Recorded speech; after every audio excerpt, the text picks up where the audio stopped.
Hi guys, it's Archie. I'm back for the ADHD Care podcast. I hope I find you well today. I'm pleased to say I am joined by Liz Long, who is an author and also an adult living with ADHD. She was diagnosed with adult ADHD at the age of 58, and she's actually documented and written all about her life story of living with undiagnosed ADHD up until the age where she eventually got the diagnosis, as I said, at the age of 58. In her book called Navigating Shitstorms, how to find your true path when life gets rough. So I'm just going to bring Liz in and we're just going to discuss about her life and journey living with ADHD.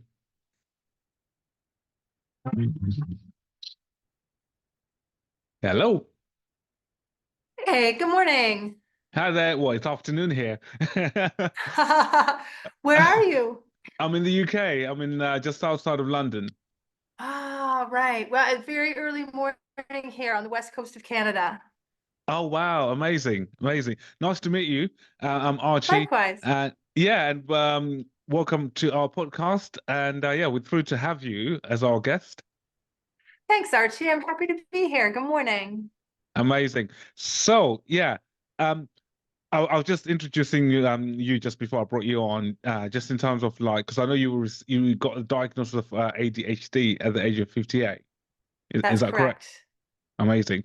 And you've documented your life and journey in your book, Navigating. I like the title, by the way, Navigating Shitstorms. Which is great. So I'll be asking some questions around that, essentially, like what you discussed in your book. So just to maybe to start off with, maybe would you want to maybe just tell us about yourself, who you are, and just a little bit about your sort of background, really?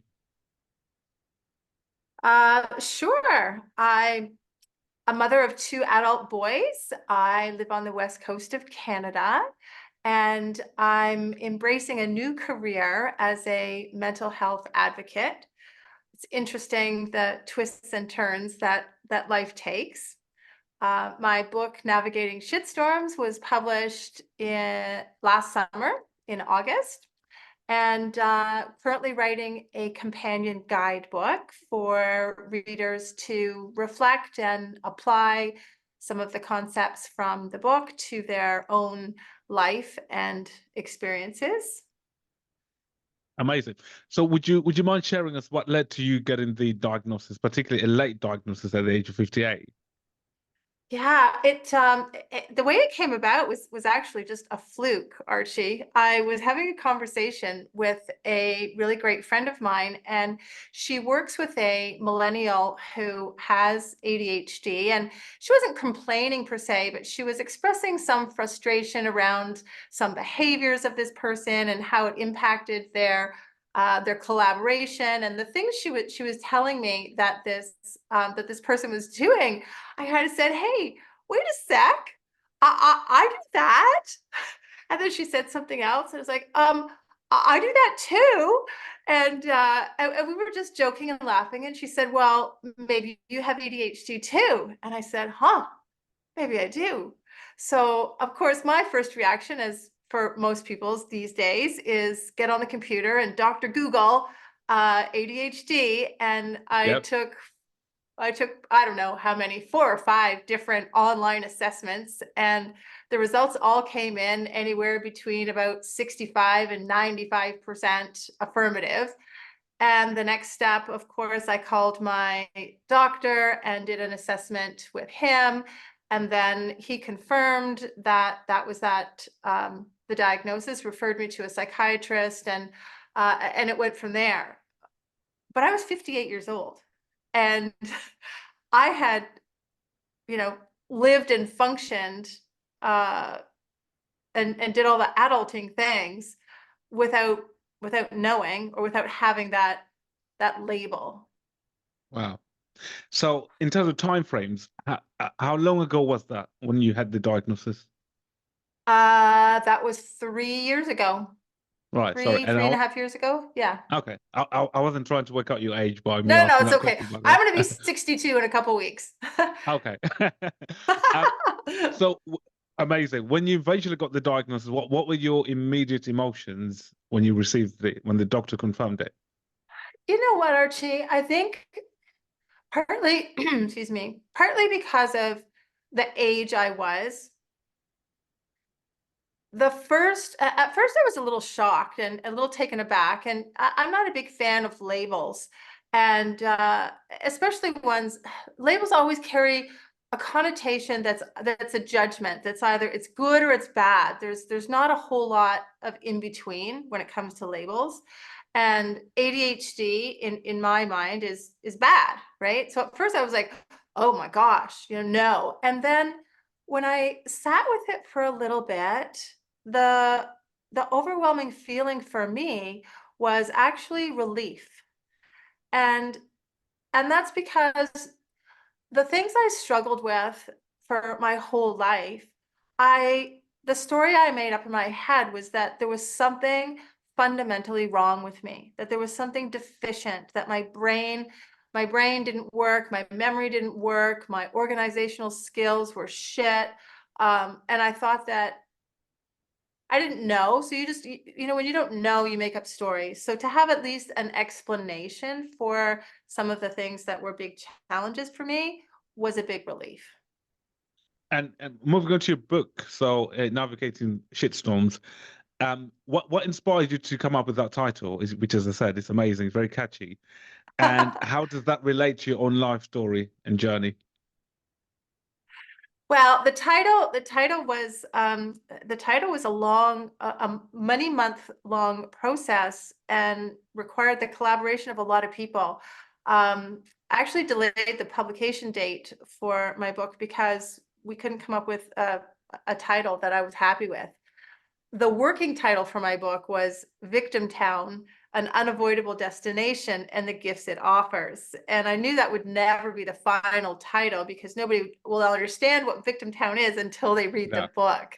yeah, yeah, But navigating shitstorms was a collaborative effort between myself and a great friend of mine, Tina Petrelli, over coffee one morning, and she came up with one word and I came up with the other, and it was born. And it seems to resonate with a lot of people because that's the nature of life. We unfortunately cannot avoid shit happening, and so I write about how to handle it when it does. yeah, And so my story from how I learned about shitstorms. yep. I started navigating shitstorms when I was 6 years old, and a really close family member, she was technically my aunt, but more like my sister in our relationship. I was 6 and she was 19, and she disappeared. And for 5 years, we didn't know if she was alive or dead. And that shitstorm, if you will, was my life and my childhood.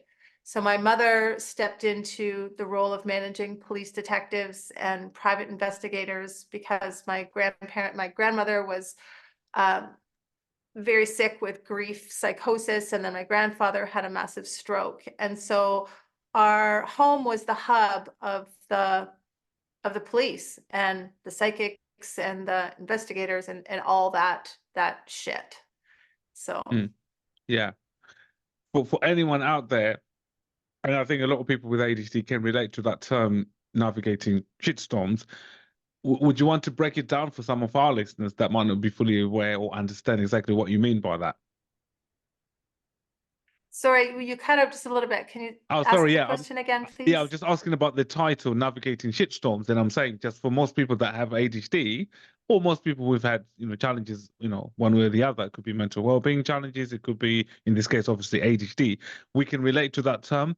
But for anyone out there who might be listening to who might be listening to this podcast, who might not exactly understand what you mean by navigating shitstorms, what are some of these shitstorms? If you can give us a few examples.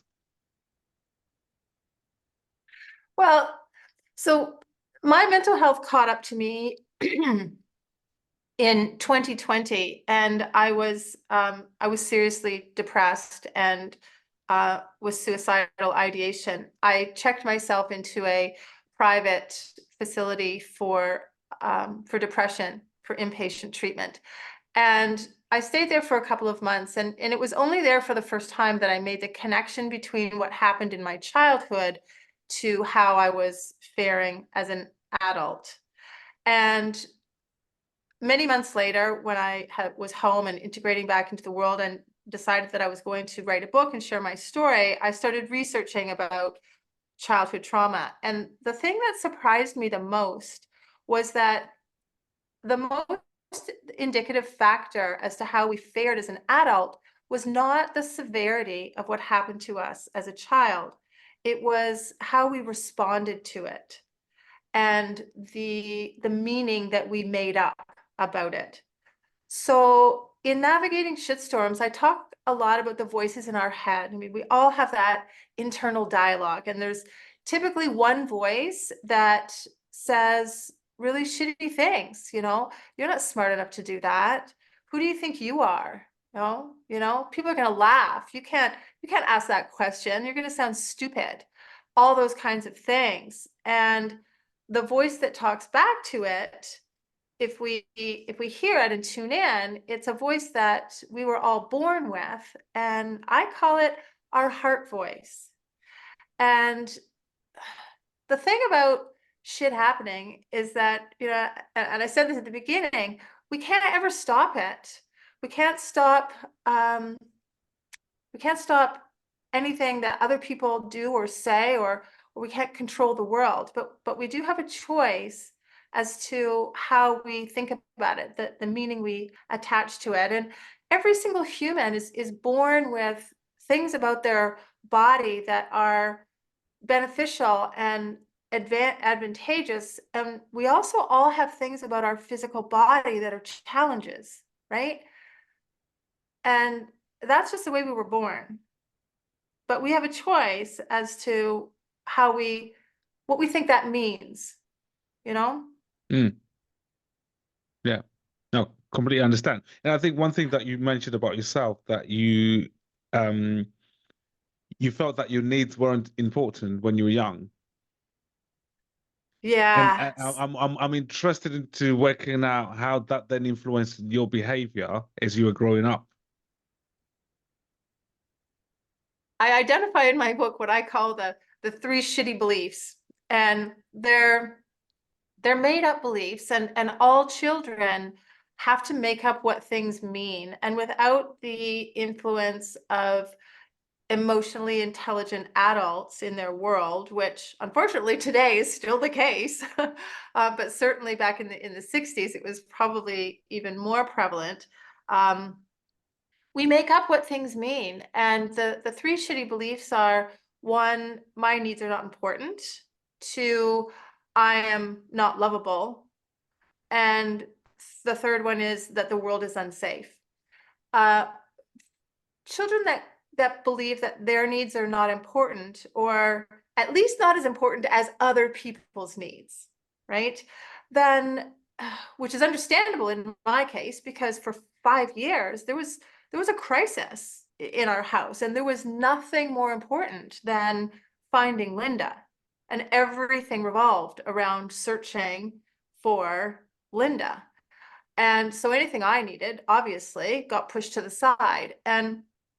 But when that goes on and on and on for years and years, I learned to be a people pleaser. I learned to not have a voice, to not ask for what I needed or wanted. And I mean, at the time, it stemmed from me not wanting to be a burden or make anything more difficult than our already incredibly stressful and difficult family life, right? But that translates into not having any boundaries either. I didn't know how to say no. I didn't even know what boundaries were until I checked myself into a place for depression, and I'm still a newbie in that department. Right. So and it's not an all or nothing thing. Mm. People are on a scale of thinking their needs are not important. Yeah. And if we think about coping mechanisms and coping strategies, what are some of these strategies that you've developed over the years? Oh, well, over my adult years. So it took me a long time to deal with my childhood and all that happened, and to adopt healthy coping mechanisms. I dragged all the shitty ones I developed in childhood through my adult life, and they included things like denying my feelings. I just stuffed all that stuff down and locked it up. Denial, numbing. I would drink alcohol, and uh, I would I would shop. I would exercise. I was a workaholic. All the things that we do on what I call the denial trails to avoid whatever issue is causing our pain. I attracted and was in abusive and dysfunctional relationships over the years. I I could advocate for other people, for my children, for my friends, and I was a realtor for many years. I could advocate for my clients, but I had no voice when it came to myself. So I would just allow I would do what I needed to do to keep the peace and make other people happy. Hmm. That's how I coped. And sometimes going through some of these coping mechanisms in childhood, did you believe that these are going to be permanent, or did you ever thought that at some point when I'm getting older, my beliefs change over time, therefore my coping mechanism change as well? If you can think back to, No, yeah, well, I think first of all, my memory's really, really shitty, and right. I only have 8 memories of those. We call those the Linda years, the 5 years that she was missing before her remains were found. Um, what I can recall as a teenager and young adult, honestly, I didn't have the awareness or the yeah, I didn't have the awareness to even think along those lines. I was totally in survival mode, just trying to adult and keep my life, to stay afloat. Hmm. So I had no Yeah, idea. yeah. It must have been tough. And I think, did you again fast forward into when you eventually got the diagnosis? Did you stop and I'm trying to explore your emotions. Did you was that welcomed with excitement that oh gosh now I understand myself? Did you start to look back to your childhood and started thinking had I got this diagnosis when I was younger, or my life would have turned differently? Um, did you come to peace with that diagnosis, or have you come to peace with the diagnosis now? I've totally come to peace with it, Archie, and I arrived there fairly quickly. Like I said, it was a relief to have that explanation. And um, I had already come up with all kinds of systems and checklists and things that worked for me to function with those challenges. Um, so I think when I looked back, it actually was a confidence builder for me. When I can say I muddled through, and I was resourceful and resilient, and I found ways to be able to do and accomplish all the things without knowing why. And you know, when I was in elementary school, when I was young, it wasn't a thing. Like ADD wasn't. I don't even think anybody ever got diagnosed back then. So Yeah. would it have made a difference in my life had I known when I was young and for education and whatnot? Probably. And I also don't really focus on looking back because we can't change anything that's happened. So all we can do is try to be a little bit better going forward, Yeah. right? I suppose, yeah, in itself, receiving an ADHD diagnosis later in life, particularly, or in any at any point of your life, it's such a significant experience, isn't it? For many, and for you, the Yes. fact that you feel that it kind of you see it as a gift that kind of propelled you to um, into this road, a journey of self acceptance and self love. Um, I'm more interested to get your view in terms of how that was received by people around you, close family, friends. when you mentioned that you got diagnosis at the age of 58? What were the how did they take that? What was the feedback? Uh, you know what, it was the source of a lot of laughter. I'm not gonna lie.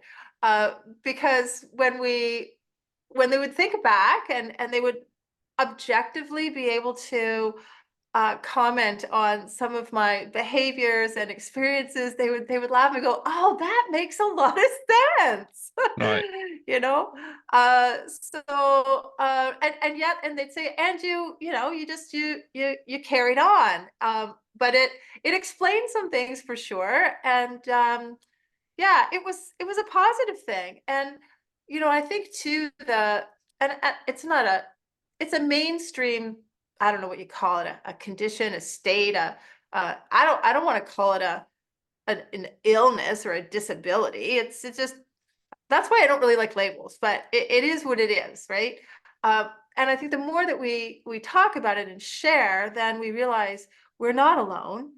And it becomes less of an elephant in the room when we share and we're open about Yeah. it. So Yeah. yeah, so I did talk about it with lots of people, and we had lots of laughs.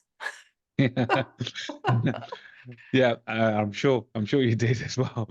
Um, do you now that obviously you've been through this journey, do you know a lot of people with ADHD, of sort of that sort of been late diagnosed similar to you? Have you sort of been through the journey of finding out, other people who've kind of gone through what you've gone through?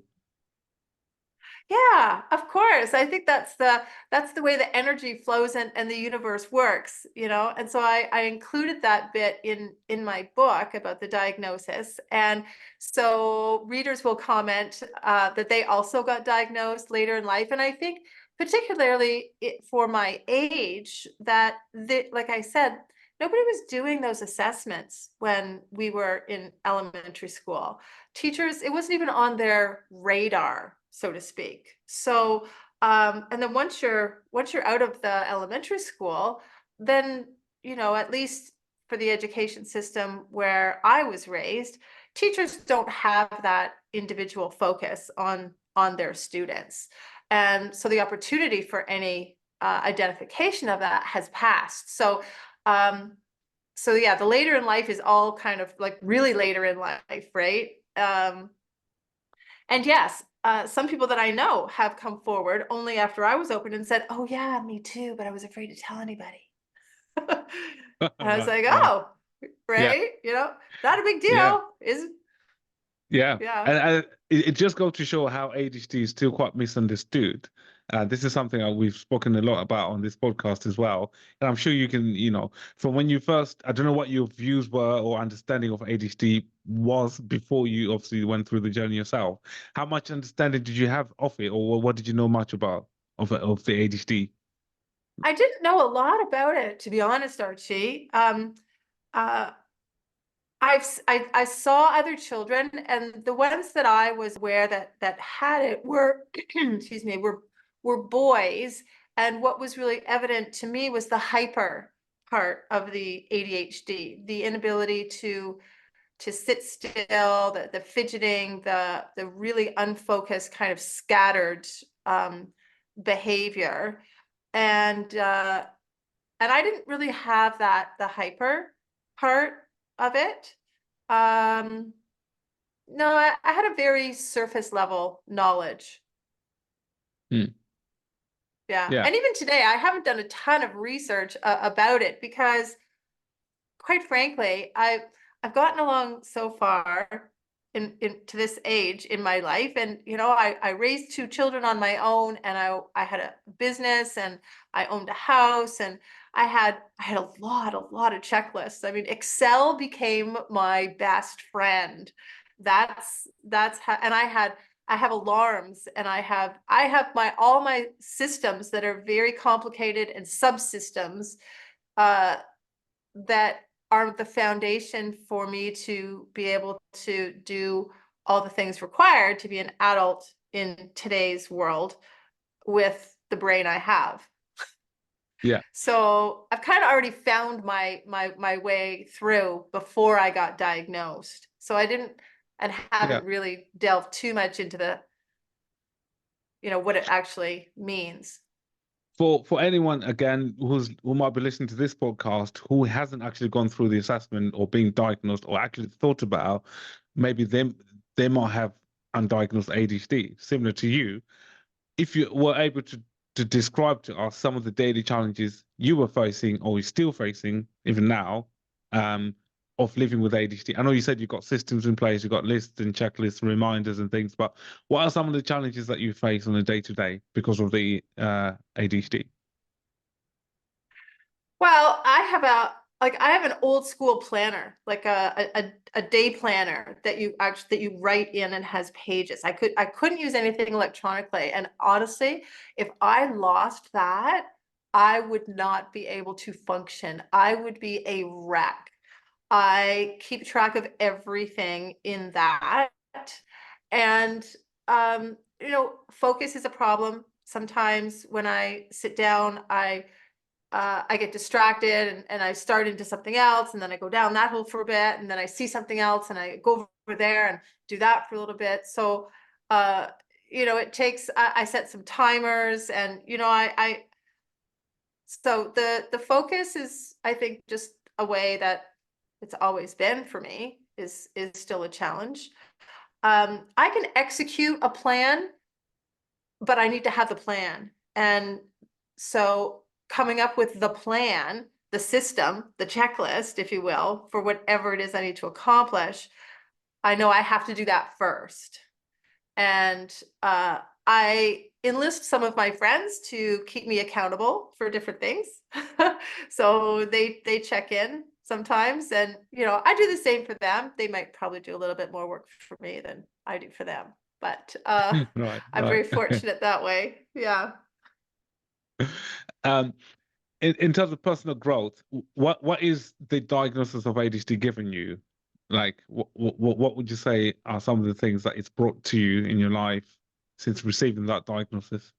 That's a great question, Archie. I, with my mental health journey, was on a mission to learn to love myself again. And I mean, I think we're all born with that self-love, but I had seriously lost my way. And the diagnosis late in age helped me level that up. It helped me. So what I teach through my book is for humans to be able to learn how to love themselves without limits or conditions. And that's the ultimate. And I'm doing my best to walk that talk. So, a lot of us can say, yeah, I really love the way I look, just not in a bikini, you know? Yeah, And yeah. I'm pretty smart, except when it comes to stuff where I have to focus, because I have ADD, and I don't like that part about myself. Um, so it did help me to love myself on a deeper level, because I'd managed, and when I realized that I'd accomplished the things that I'd accomplished with that challenge, and without even with no medication or no uh, therapy or outside help, with no accommodation for the ADHD, that made me even prouder. So yeah, it was a huge gift. Mm. For other people who might think, what's the point of being diagnosed with ADHD? I've lived with it. Now I'm 58. Um, what difference is that going to make? What would you say to those people? Or did you actually go through yourself? Did you ask yourself that before you put yourself forward for the assessment? Um, well, I just wanted to know, I just wanted to know. I think that having that information provides an explanation for some of our struggles and behaviors. And the more we can understand about ourselves and about how our individual brains work, then I think the better we can be, or the easier it is to be our best selves, right? Knowledge, to know ourselves intimately is how to be a better human. And so there are resources, and there are known things that help people accommodate or overcome that. So for somebody newly diagnosed, if they hadn't been able to on their own find accommodation and ways to overcome, then there's lots of resources that they can employ to help them with their struggles. Mm.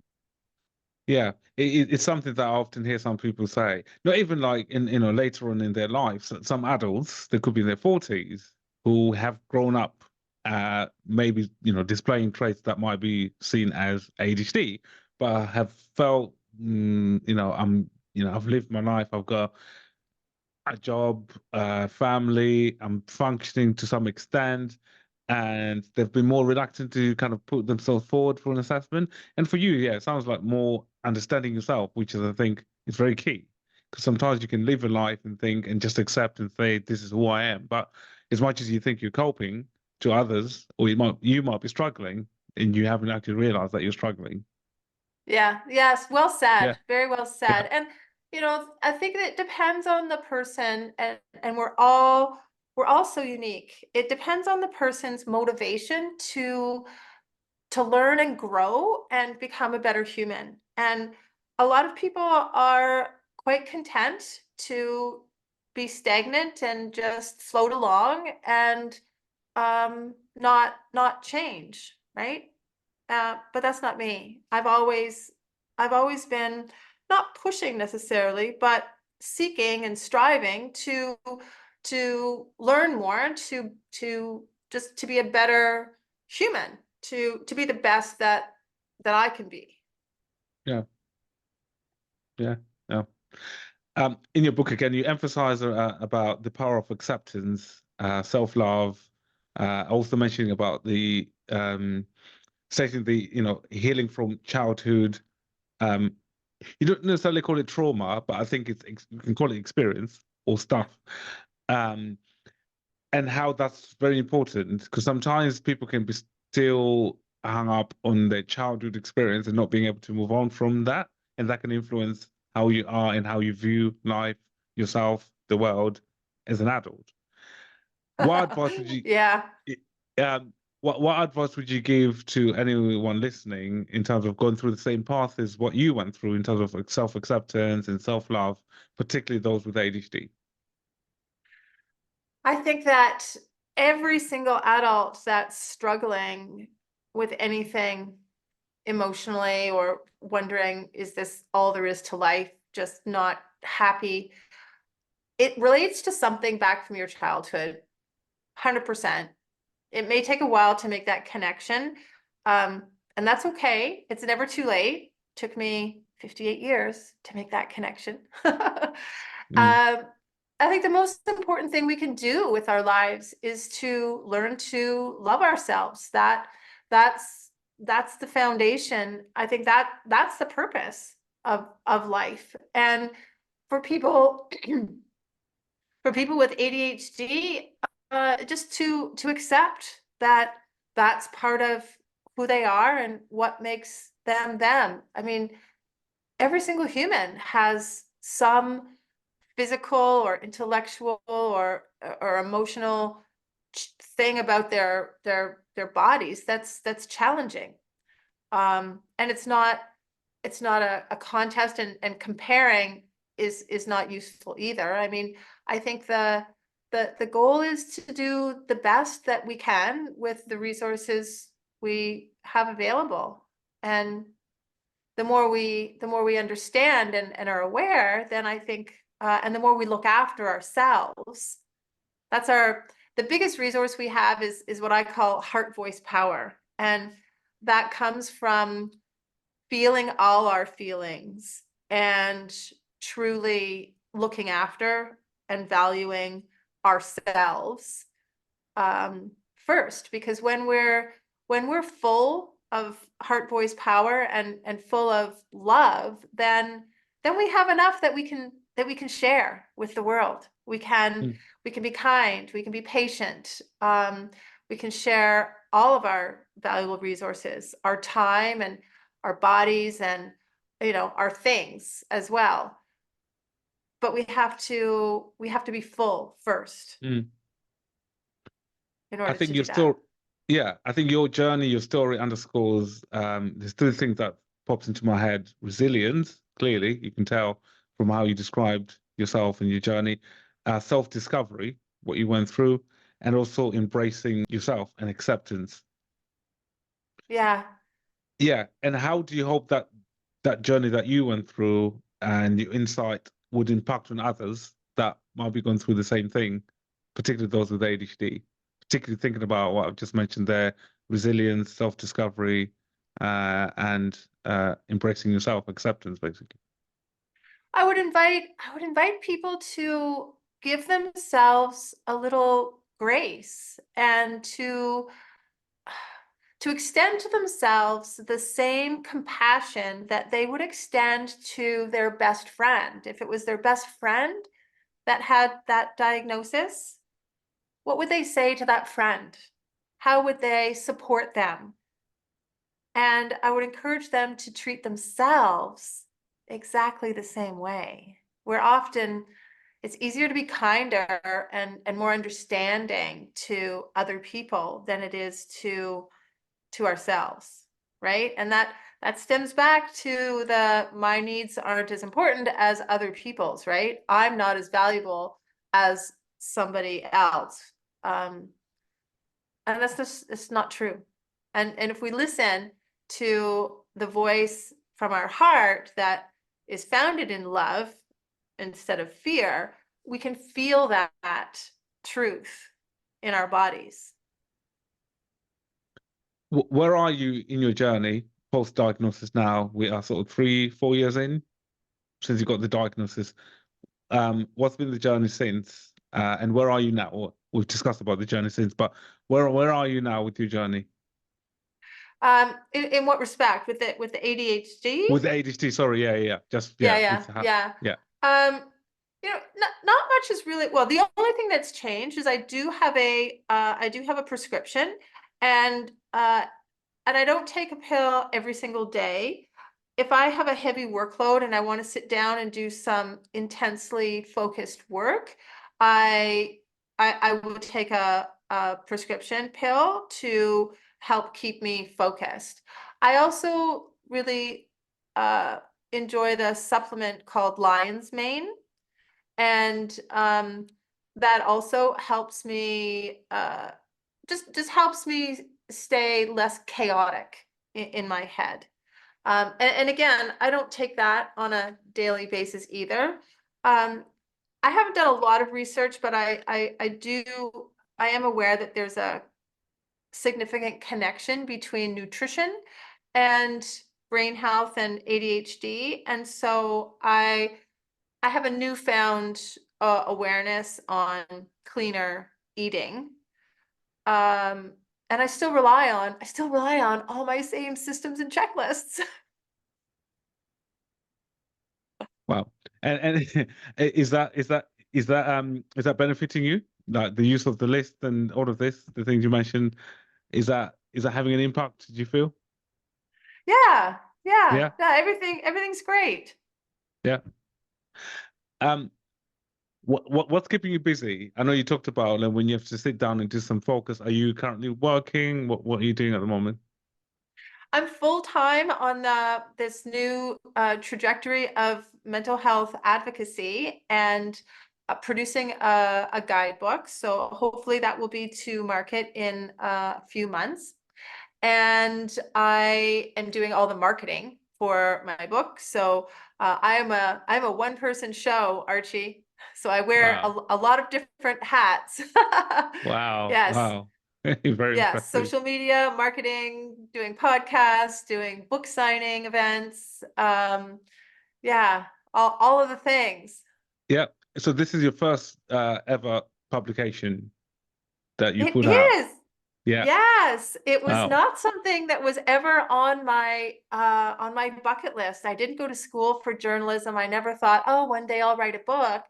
Life just evolved that way. And So funnily enough, I had come out of the place. I'd been out for maybe 4 months when I decided I was going to share my story and write this book. And I'd come up with an outline, rough outline for the book. And I was starting into the writing, and I was just at the point in the writing where it was starting to get really complicated and confusing to organize the file. And so then I split it up and I made separate Word files for every single chapter.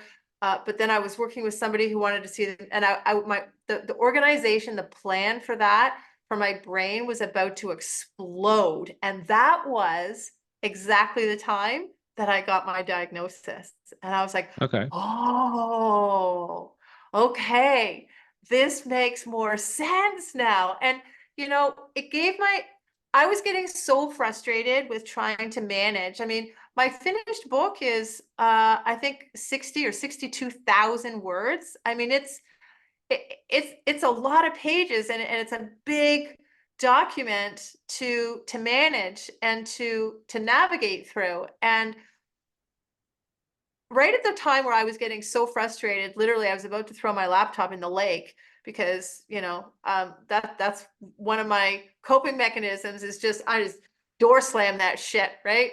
I just shut Yeah. that computer, throw it in the corner and walk away, right? That's one of my responses too. Can't deal with it. So frustrated, and Yeah. I know frustration is one of probably the top emotions for people with ADHD.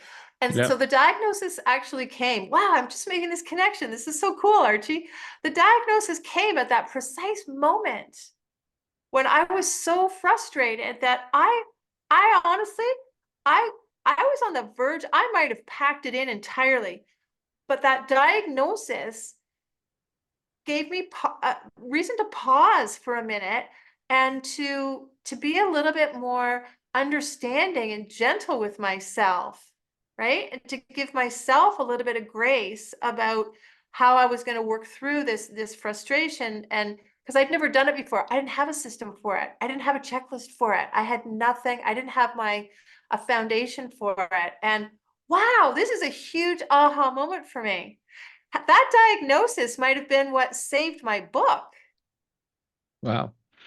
Did you mentioned about the systems you have there? Did you work with a coach, like an ADHD coach, to help you kind of navigate all of these systems you mentioned, or what did you do kind of like a self-guided coaching therapy on yourself?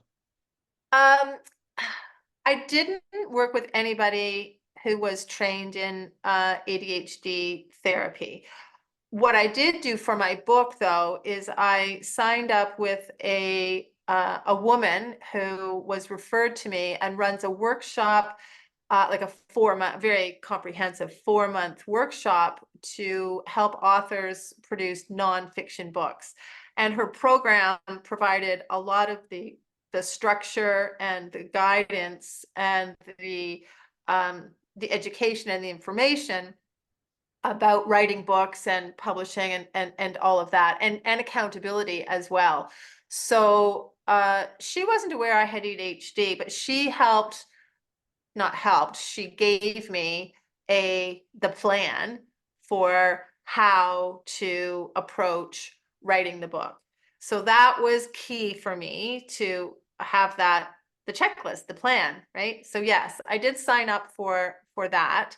And no, I haven't had any other therapy or conversations with people that are trained. So the idea of the book came before you got the diagnosis. So so you always did, am I right in thinking you all wanted to write a book, but not specifically for ADHD? It was just about your experiences in your life and your journey. Yes, Yeah. exactly. Right. Yes. Yep. Yeah. Yes, I was writing the book anyways about my childhood experience, about my life, and it just so happened that at that pivotal moment of huge frustration, the diagnosis arrived, and that probably saved the book. Yeah. And here we are. Here we are talking about it on an ADHD Care podcast. There you go. Right? I Yeah. know, it's great. Um, ADHD runs in families, as you know, it's quite hereditary. Is there anyone in your family that you can think of, or who subsequently got diagnosed, or who was diagnosed before you got diagnosed? Just from having conversations Yes, with. I did know that. So, Okay. I have two boys, and one of my boys also has ADHD. And I actually suspected when he was in elementary school, and the assessments came back that he did not. So there was no accommodation made. But I know now he did, and he knows he did. And he's also come up with his own because he was not assessed, he's come up with his own strategies and ways to be resilient and function in the world. And also my father. And I Okay. know he does only because I can recognize the behaviors and the ways he thinks and whatnot. And he's 85 years old and he doesn't know he does. And there's, you know, that's at this point is not going to be helpful at all. But I know he does. So Right. yeah. Okay. Yeah. Um, Another question. If you could say something to your young self, like your teenage self right now, what would you say, knowing what you know about yourself now? Oh, everything's going to be okay. Just love yourself and listen to your heart and trust in all outcomes because everything's going to be okay. Yeah, Simple as that. simple as that. Mm, yeah. Yeah. And I'm sure there's some listeners, you know, young teenagers, hopefully listen to this, maybe going through what you were going through at that age as well, and thinking that, you know, my life is just going to be like this forever. But I think you're a true Uh, testament to yeah. hope. You know what? We're all weird. We're all weird and we're all different. And there, we all have things about us that are not easy to live with and manage. And we also all have gifts. We all have things about us that are wonderful, miraculous gifts to the world. And we need when we can find and tune in to those things, then that's where life gets easy. And it's the things that feel good, the things that are fun, the things that bring us joy, um the things that we that just feel right.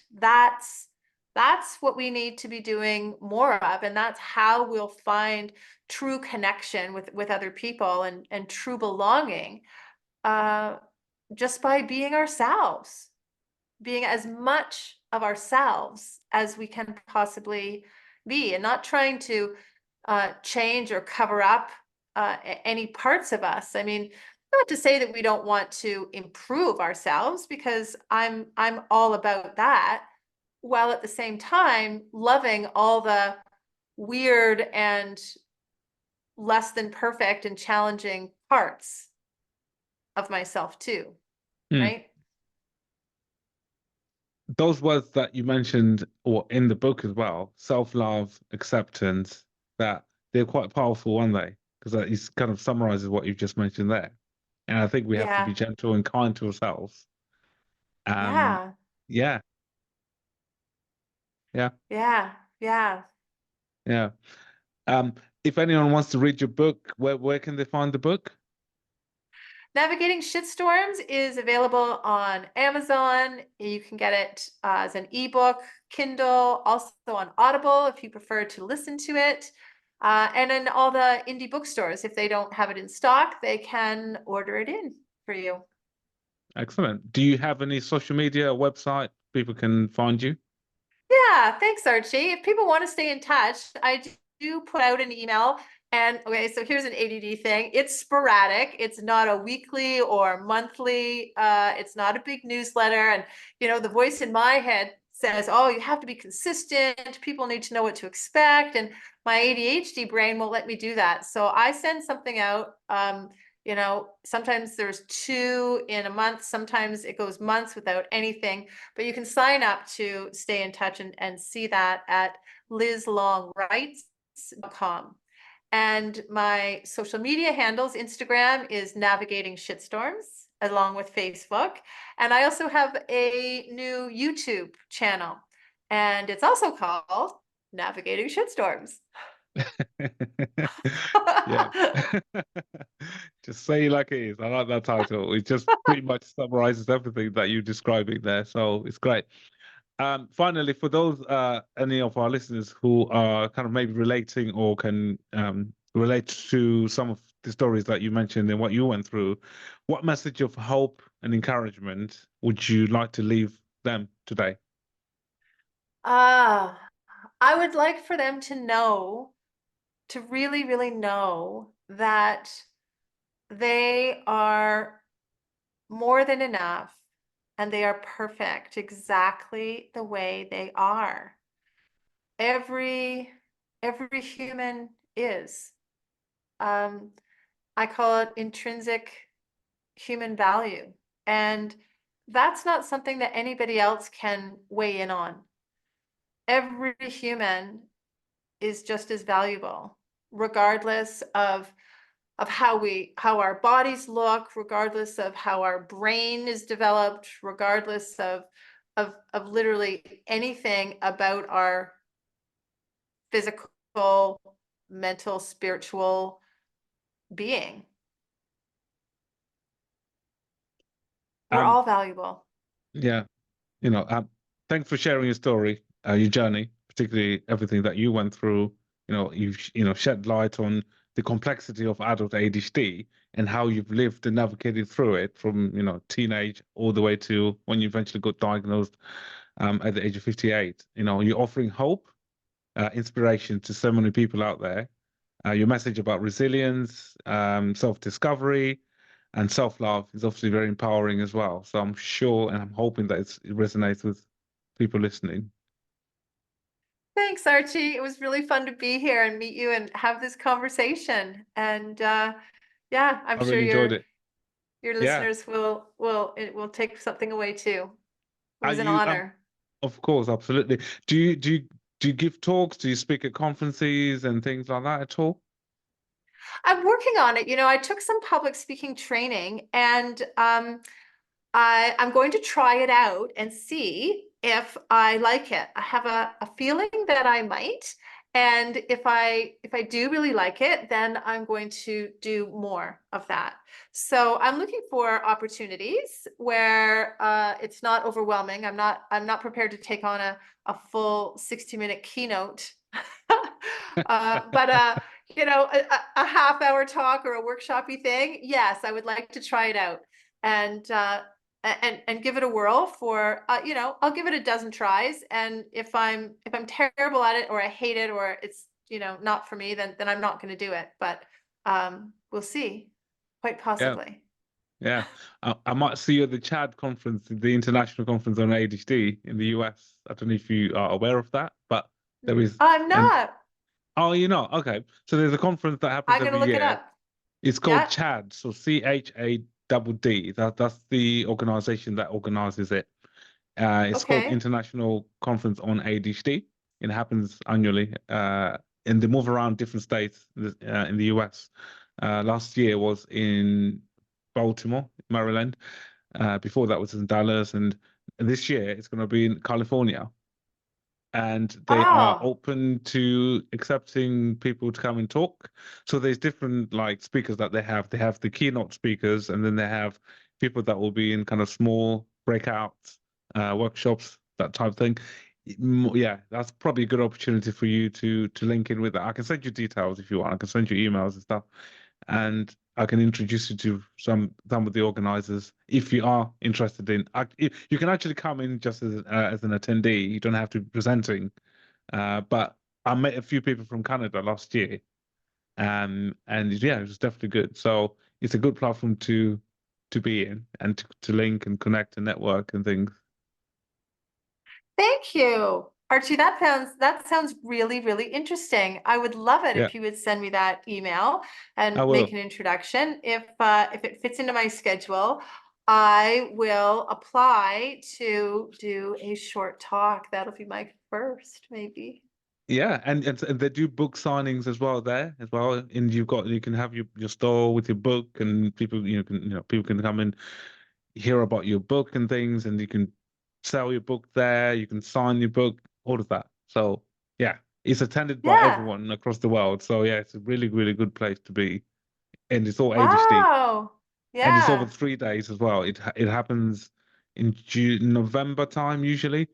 And Okay. so yeah, so this year it's on the 14th to the 16th of November. That would be And perfect. yeah, there you go. Yeah. Hey, thanks. Yeah, And we could go out for dinner and of meet in course, absolutely. person. Wouldn't that be Yeah, fun?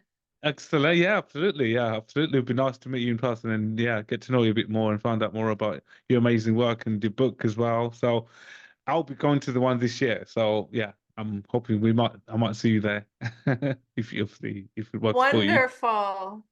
Yeah, Yeah. Yeah. that'll be good. Okay. Well, shoot me the email and I'm going to apply. And listen, just remind me, let me because I know you've been talking to my other assistant, Hannah.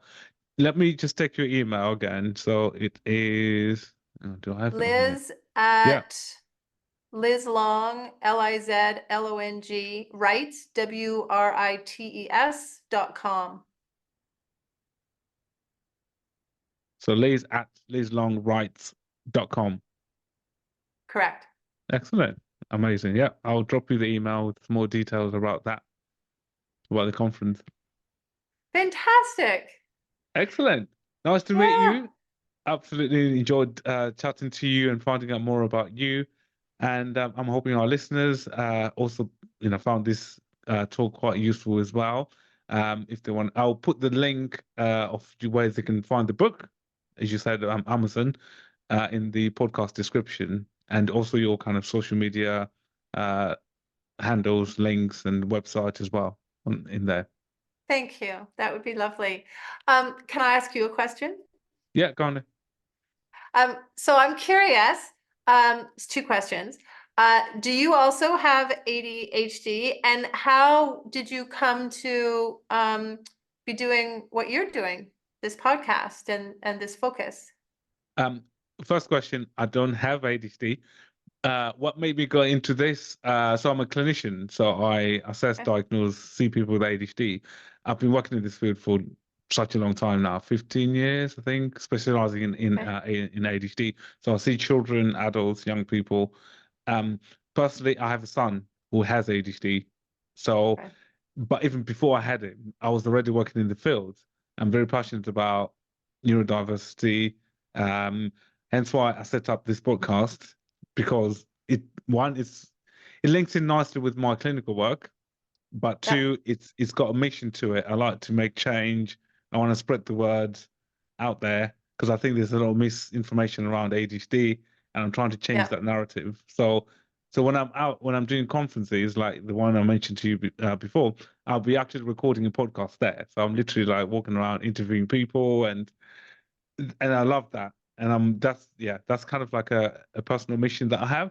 I've got this drive and passion about, everything ADHD. Through I don't know, it's a fascinating area that I didn't train to just go straight to work with ADHD. I used to see clients that had ADHD up until the point where I started to work in an ADHD clinic. That's what gave me the kind of drive to want to carry on, wanted to learn more about it. As I said, it's been like sort of 15 years now in that journey, and that sort of keeps me going. And then having wow, started with it, that adds to the whole yeah, passion to go with it as well. yeah, yeah, for sure it does. Well, Yeah. that's fantastic. I think is a much needed champion for a really good cause. Good Yeah. for you. That's And I think awesome. for you, certainly more, I'm not trying to push you, but certainly public speaking, because I know I like everything you were talking about here. I can see how that will resonate to a wider audience, clearly. Even if I don't know if you have a YouTube channel where you kind of give people some like ideas, tips, strategies. Because I think there's something about how you come across and how, your own personal journey, but your message behind all of this. And I think it resonates with a lot of people. And I feel there's something there. So that's why I was mentioning about the conference, because I can clearly see Yeah. you presenting there. So yeah. Oh, well, thank you. That So that's very encouraging and reassuring, and that means a lot. And yes, my YouTube channel, we're on about episode, I don't know, 24, 25, and it's just digging, it's a conversation with somebody else, digging a little bit deeper into all the chapters of my book. And it's almost, that series is almost finished, and then we're gonna start a couple of other different series. So yes, amazing. putting more content, more information out there to help people, right? Yeah, Like what you're doing. excellent. Amazing. And Yeah. yeah, yeah, absolutely. Great. Uh, well, I'll let you go. I don't know what time it is there now. Um, Here it's nearly 5 o'clock, actually, saying that. Ah, well, you enjoy Yeah, your evening. I'm gonna go thank out you. for breakfast now. Oh wow. Yes, it's now it's 8:30 in the morning now. Wow, gosh, it's super early. Oh, thanks for waking up this early to come onto this. It wasn't too early for me, so I'm usually a fairly early riser. Yes, yeah. Oh, Well, it was amazing, great that we could connect. amazing, All great. Good to see you, right. Lynn. Nice Mwah. to meet you. Thank Take you. care. No Okay. problems at All the all. See you best. later. Bye, bye, Okay. bye, Bye-bye.